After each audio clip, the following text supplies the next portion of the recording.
Hello there, everyone. How you doing today? I hope you're all well.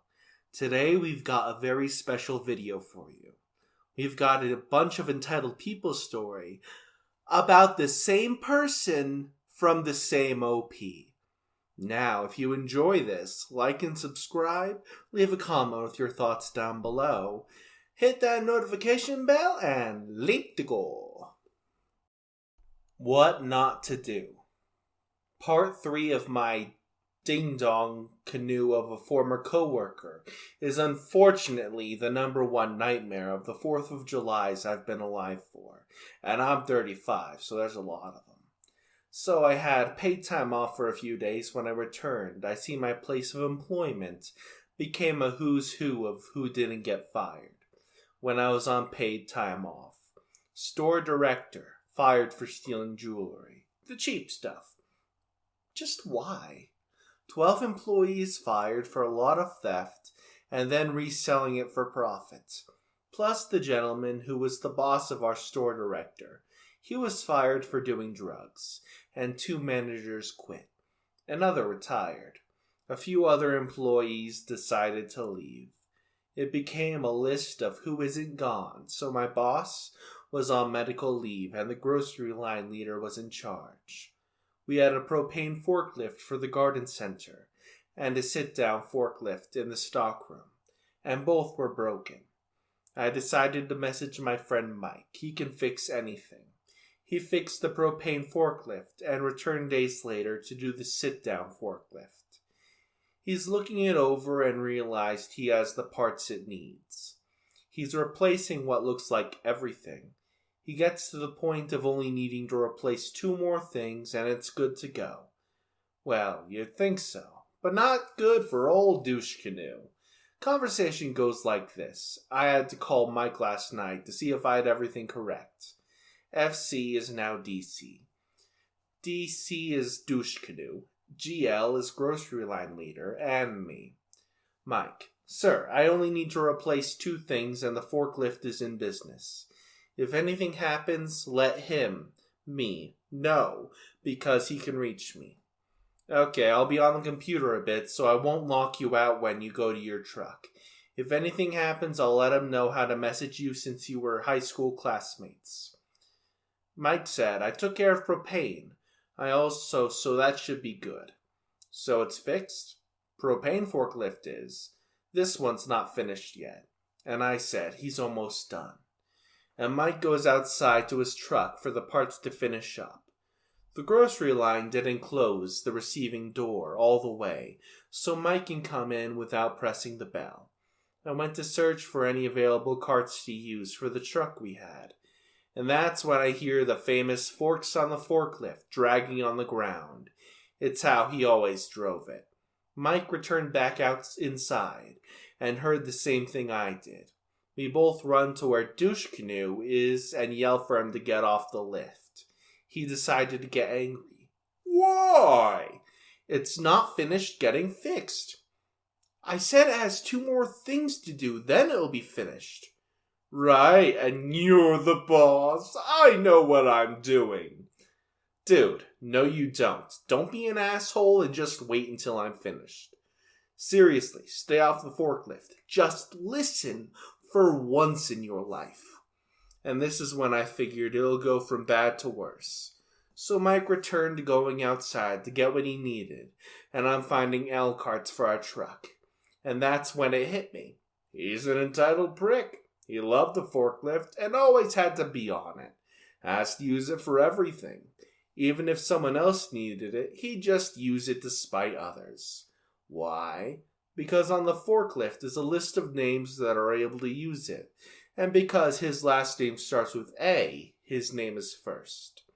Mike returned inside and sees me coming with more L carts. Mike says, where's the lift?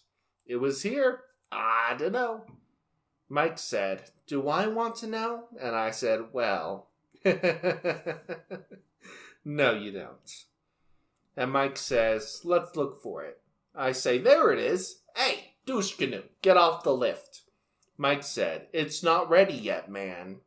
Who made you two the boss? I can use it if I wanna. When it's fixed, yes. When it needs repair, no. Nothing will happen. Watch.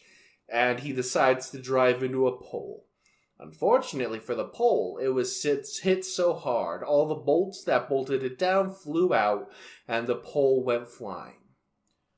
And Mike said, "What? The F did I tell you?" Can't listen. One time. Well, it should have been fixed. I told you to wait. Just because you're certified doesn't mean you're entitled to it. I can use it if I feel like it. What will you do? Tell on me? It's your job, man. Do what you feel. I will. Who's gonna stop me? And then GL returns. What? What happened here? Mike said, ask your idiot employee. Which one? And Mike points at Douche Canoe and says, that a-hole right here. Did you guys see it? Yeah, we did, we responded. And then GL says, come with me. Mike, he makes the Team Rocket from Pokemon look like Olympic gold medalists. And Mike said, I told him no. Grocery Line took our statements, and Douche Canoe had to take a drug test, was suspended for a few days, and couldn't use the forklift until authorized to do so. This man felt like he's entitled to use what is clearly getting worked on. That, gee, it can't get worse, right? Part 4 comes to light by a surprise source, his older brother, and why he became this way. It involves love and family that starts from a decade earlier and ends when Douche Canoe returns. The rug was pulled out from under him. And here is part 4. What would you have done?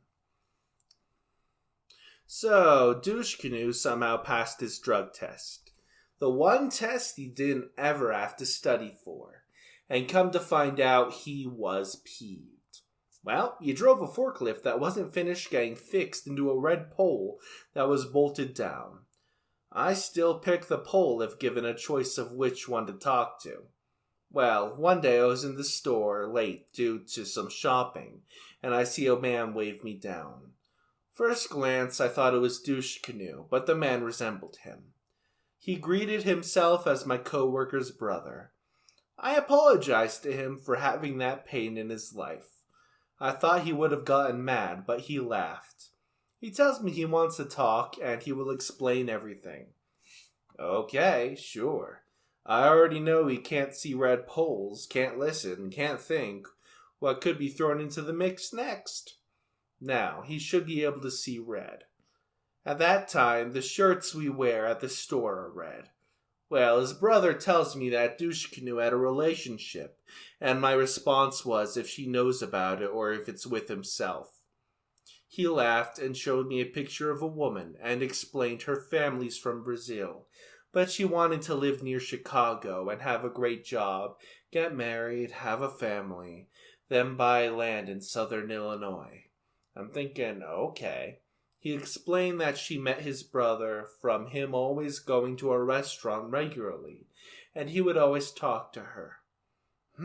So he actually had brains? Wow. Well, he asked her out and had a bunch of dates. Eventually, he helped her move into her home. He had a 3-bedroom house, and they were together 10 years. The brother showed me photos of them together, and I wondered what happened. He explained that his brother cared, appreciated her, put her first. I had to ask, did she use him or cheat, or maybe had legal troubles? He explained that the woman took him to Brazil to meet her family, parents and also her aunt and uncle. Everything was going good, and they were getting to know each other, until he reveals his true nature because of inheritance. Douche Canoe believes he's entitled to inheritance that's not his. Well, anyway, her mom, aunt leave the room for whatever reason. The dad and uncle ask him what the future is with her. Marriage or being happy together without marriage. and they wanted to know if he cared for her. He said he doesn't want marriage. Okay, fine. But then he says he's with her for fun, pleasure, and a good time. But in his tone, it was spoken and gave the dad and uncle a turn-off. So they both see him differently. After more questioning, Douche Canoe reveals he's with her for inheritance. And it's his right to it because in USA, he's her legal guardian.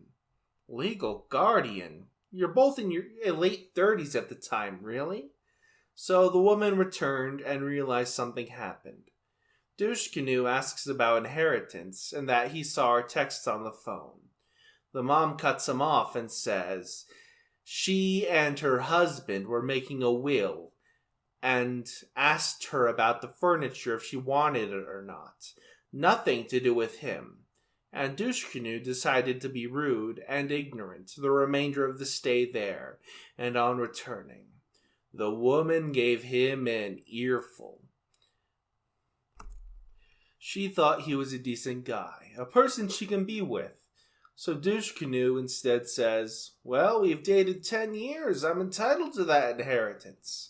And then the woman, without batting an eye, left him, took her things and left. Douche Canoe continued to message her family about the inheritance and threatened to take them to court. He got his wish, but in reverse.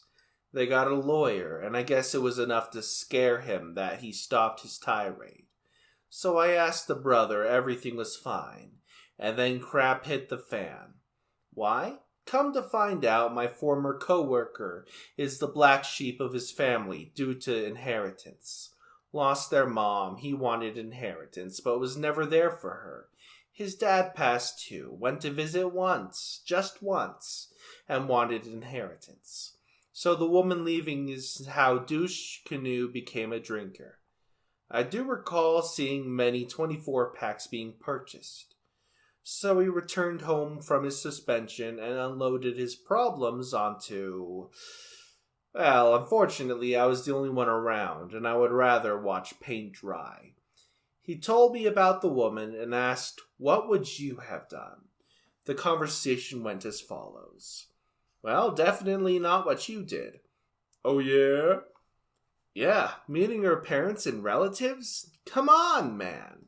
What would you know? I know inheritance. I'm not entitled to what is not mine. But, dude, she left you. Her family hated you after that. You harassed them. They spoke to a lawyer. She wanted a family and to grow old together. Yeah, and you messed it up. That's why you drink. You're not entitled to stuff that isn't yours. The forklift, all you had to do is wait. Well, who cares what she gets from them? It's their will, their choice. Well, it's not your inheritance. His brother walked up and chimed in. Come on, man. You're not getting anything. It's not your inheritance. It belonged to that family and they decided. And Douche Canoe went on a verbal tirade about how he's entitled to inheritance and got himself so drunk that night he didn't work for 2 weeks.